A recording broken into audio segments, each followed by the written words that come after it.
Many Photoshop users think of a single Photoshop document as containing just a single design. Often, clients want to see a number of variations with different imagery and color schemes. These variations will still share many of the same elements, sometimes changing only in the layer styles used on a small number of the layers. Website designs present a similar situation. There are multiple pages with unique content, but each will also share the same backgrounds, menus, and other elements. Creating separate Photoshop documents for each variation or each page design in a single project is not a great way to handle this. If shared elements change, you'll need to change them in all the documents that use them. Luckily, Photoshop provides a solution to managing multiple variations of a design within a single Photoshop document. It's a tool called the Layer Comps palette, which you can open from Photoshop's Window menu. The Layer Comps palette lets you save the way the document looks at a particular point without saving out a separate PSD file. This is called creating a layer comp. You can then continue to make changes to the file, and whenever you feel like it, restore the document to one of the layer comps you created. You can make many comps within a single document and rapidly switch between them. Layer comps are simpler than you might assume. They don't store a complete copy of your document the way that saving out a complete PSD would. They are a lot more efficient than that. They remember important information about the layers in your document, so you can recall them later. There are three kinds of layer information any layer comp can preserve: layer visibility, layer position, and layer style. You get to choose, for each layer comp you create, which of these you want to track. Let's create some layer comps and see how they work. We'll start with a very simple document so you can clearly see what's going on. At this point, we haven't created any layer comps, so the layer comps palette is empty except for a special comp that's always there called last document state. We'll talk about that in a minute. Layer comps remember what the document looks like at the exact instant you create them. In this document, we have a button layer and a background layer. The background layer's color is set using the color overlay style, which we'll manipulate later. I want to create a comp that shows only the background layer, so I'll start by hiding the button layer. Now I'll create my new comp. You create a new comp by clicking the New Comp button at the bottom of the Layer Comp palette, or by choosing New Layer Comp from the Layer Comp palette menu. The New Layer Comp window lets us name the comp. I'll name it Background Only. I can also determine what layer information we want to track using these checkboxes for visibility, position, and appearance. We'll track just visibility for this layer comp. Now I want to make a comp showing both the background and the button layers. I'll make the button visible and create yet another comp. I'll name it Button and Background.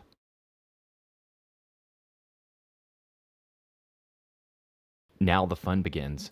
We can swap the document back to the layer settings saved in the first layer comp by clicking in the little box to the left of the layer comp's name.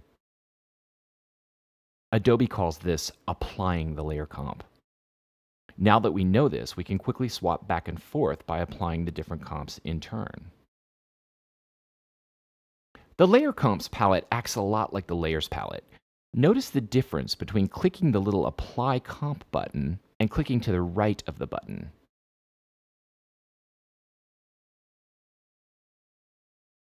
Clicking a layer comp's name area selects the comp without applying it, similar to the way you can select a layer in the Layers palette without affecting its visibility. Selecting a comp allows us to do things like delete it. You can select multiple comps by holding down the Shift key, just like you can select multiple layers in the Layers palette.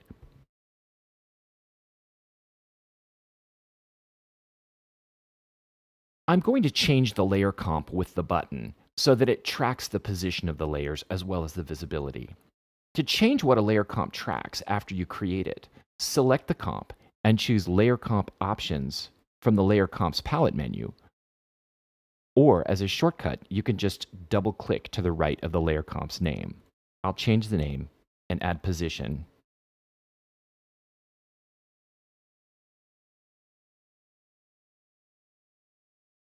Let's move the button layer to the right side of the document.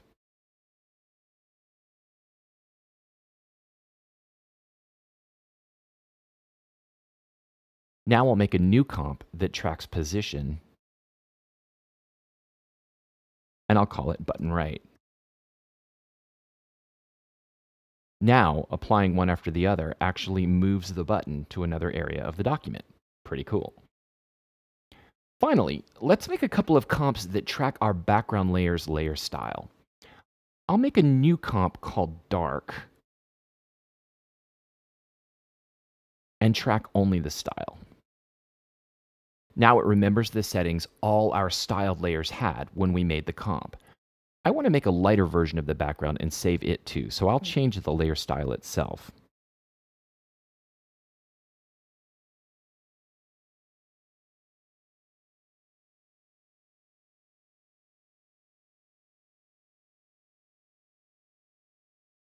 Now I'll make a new comp, being sure this one also tracks appearance. Now I can switch back and forth between them. Because the dark and light comps only track layer styles, they won't affect your layer position when we apply them.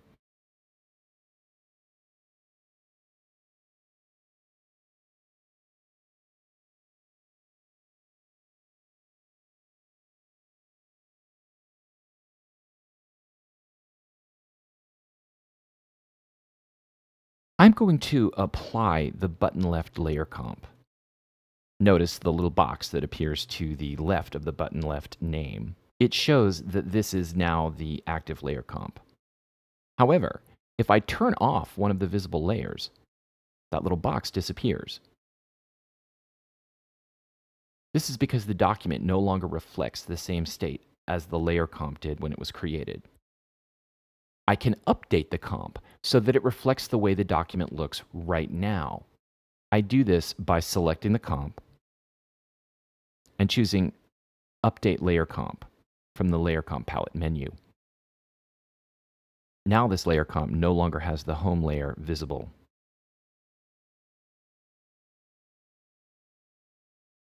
There's a shortcut button to do this at the bottom of the Layer Comps palette.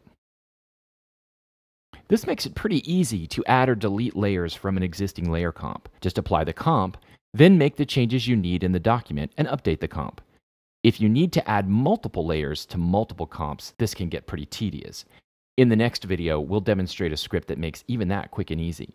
You can change the order of comps by just dragging and dropping them. You can delete one or more comps by selecting them and clicking the little trash can button. The last document state is a special comp that you can't change. Photoshop keeps it up to date, and it is always there to go back to the way the document looked before you started applying comps. I've opened a web design for a simple 5-page site in Photoshop. Each page has a layer comp already set up.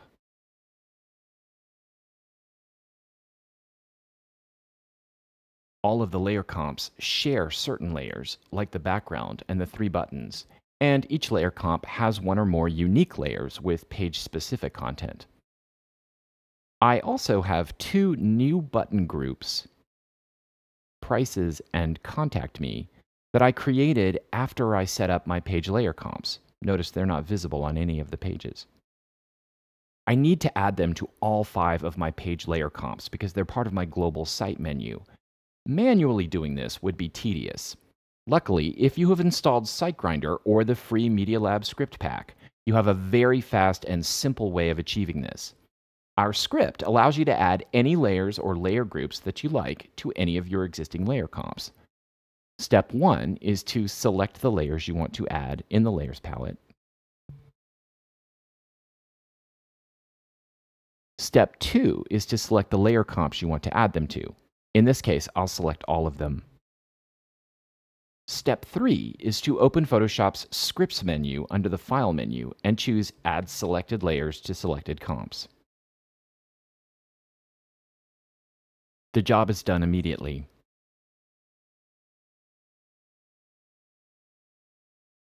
One more example. I have created a layer encouraging people to visit my gallery page. I want to add this layer to every comp except the gallery comp. To do this, I select the layer. I then select every comp but the gallery comp by holding down the key that allows discontinuous selections and clicking. This is the Command key on the Mac and the Control key under Windows. Now I invoke the script again.